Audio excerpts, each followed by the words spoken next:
Hello दोस्तों, स्वागत है आप सभी का हमारे यूट्यूब चैनल में। तो दोस्तों, आज मैं आपके लिए एक गुड न्यूज़ लेकर आई हूँ और गुड न्यूज़ ये है कि पीएफसी रिक्रूटमेंट 2022 का नोटिफिकेशन आ चुका है। एंड हाँ दोस्तों, आप उसके लिए ऑनलाइन अप्लाई कर सकते हैं। तो अभी मैं आपको ये बता देती हूँ कि कौन कौन से पोस्ट के लिए नोटिफिकेशन आया है। तो पोस्ट कुछ इस तरीके से है: assistant officer admin, Deputy Officer State and Building Management, Civil Electrical. The next one is Assistant Manager Infrastructure Management, then Assistant Manager Application Development, then Assistant Manager Finance and Commercial, and then the last one is Assistant Manager Projects. तो ये सारे post के लिए notification आया है। अगर मैं बात करती हूँ कि इसका रिक्रूटमेंट कैटेगरी क्या है, तो रिक्रूटमेंट कैटेगरी PSU जॉब्स हैं।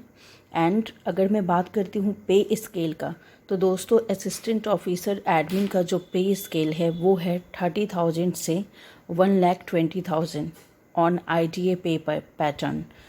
अगर मैं बात करती हूँ डिप्टी ऑफिसर का, तो उसका सैलरी है 40,000 से लेकर 1,40,000 ऑन ITA पे pattern.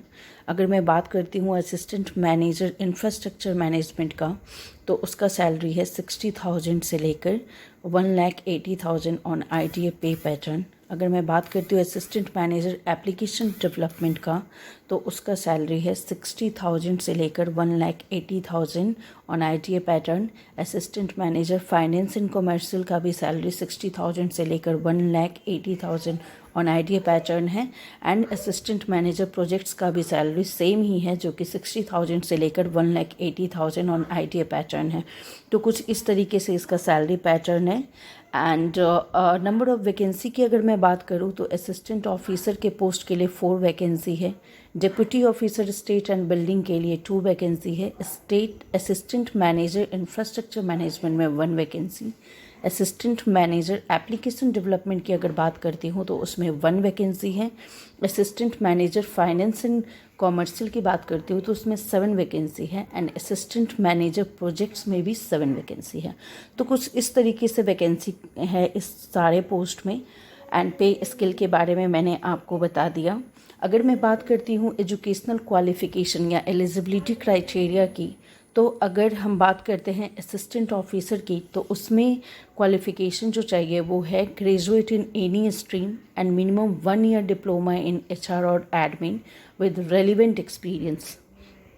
Deputy officer state and building management में कोई भी candidate 3 years specialization in civil और electrical engineering and also a graduate from any recognized institute university with relevant experience. अगर मैं बात करूँ असिस्टेंट मैनेजर इंफ्रास्ट्रक्चर मैनेजमेंट का, तो BE या BTech इन CSE और IT और MCA या PGDCA विद रेलिवेंट एक्सपीरियंस चाहिए। असिस्टेंट मैनेजर एप्लीकेशन डेवलपमेंट के पोस्ट के लिए BE या BE BTech इन CS और IT और MCA और PGDCA विद रेलिवेंट एक्सपीरियंस चाहिए। Assistant manager finance and commercial के लिए चाहिए CA या CMA and graduation in any stream और BCom और BTech होगा किसी में भी, electrical, electronics, instrumentation and control, electronics and communication, electronics and telecommunication, mechanical, manufacturing, industrial production, power, energy और any combination of this specialization.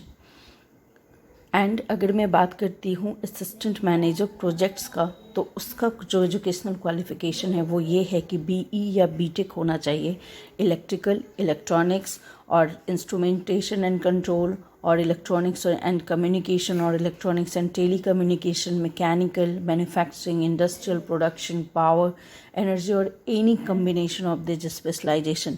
And 2 year MBA, PGP, PGDMA, PGD, BM and PGDBA course with specialization in finance and power with relevant experience। तो दोस्तों ये सारे qualification थे जो कि इस post के लिए चाहिए। अगर मैं बात करती हूँ एज लिमिट की, तो असिस्टेंट ऑफिसर के लिए 34 ईयर्स एज लिमिट है, डेप्यूटी ऑफिसर के लिए है 35 years, assistant manager infrastructure management के लिए 31 years, assistant manager application development के लिए 31 ईयर्स, असिस्टेंट मैनेजर के लिए फाइनेंस एंड कॉमर्शियल के लिए भी 31 year and assistant manager projects के लिए भी 31 ईयर्स। बाकी की सारे जो अदर इन्फॉर्मेशन है दोस्तों, आप लिंक पे जाकर चेक कर सकते हैं। मैं लिंक डिस्क्रिप्शन